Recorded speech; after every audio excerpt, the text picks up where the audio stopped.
Ano? Merong written testimony si Tessa na ako raw ang nag-utos sa kanila? Opo, Mayor. Naka-file lang ako sa istasyon eh. Pero wag ho kayong mag-alala. Nasa confidential file pa naman ho. Hindi pa na-release sa publiko at media. Pero ang problema, sa tingin ko alam na ni Victor Diogracia ang tungkol dito. Pagbutihin ninyo ang ginagawa ninyo. Sana hindi nakalusot yung sinulat na yun ni Tessa. Opo, pasensya na po. Areglado po. Pag pumalpak pa kayo, wala na kayong aasahan sa akin. Opo.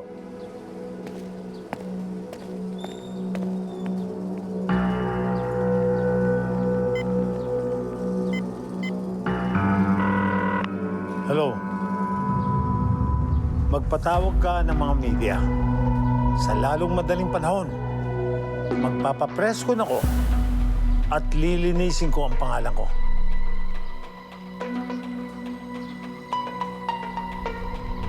At siya rin ang nagpahuli kay Tessa at Tomas. Kaya mabuhay si Sir Victor! Mabuhay! Mabuhay! Mabuhay! Nako ha, hindi pa nga nahahalal yan, may nagawa agad. Paano pa kaya pag nanalo pa, o, di ba? Kaya huwag niyo kakalimutan sa darating na eleksyon. Victor Diogracia, para konsehal. Victor! Victor! Victor! Victor! Victor! Victor! Salamat po. O ito na po, para tulungan niyo pa ako na sa mga taong di pa nakakilala sa akin. Sige po. Salamat, Nay. Salamat po, Nay.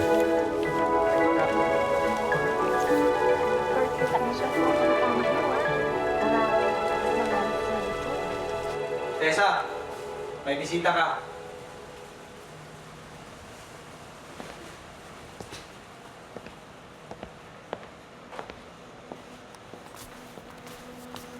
Warren? Anak. Nay?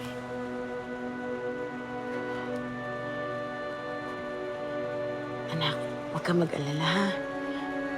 Makakalaya din ako dito. Nay,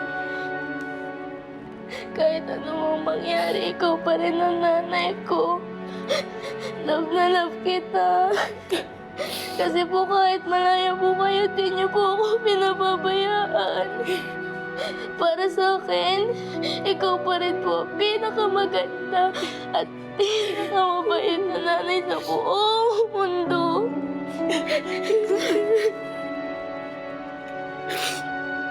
I love you, anak. I love you, anak. Sorry.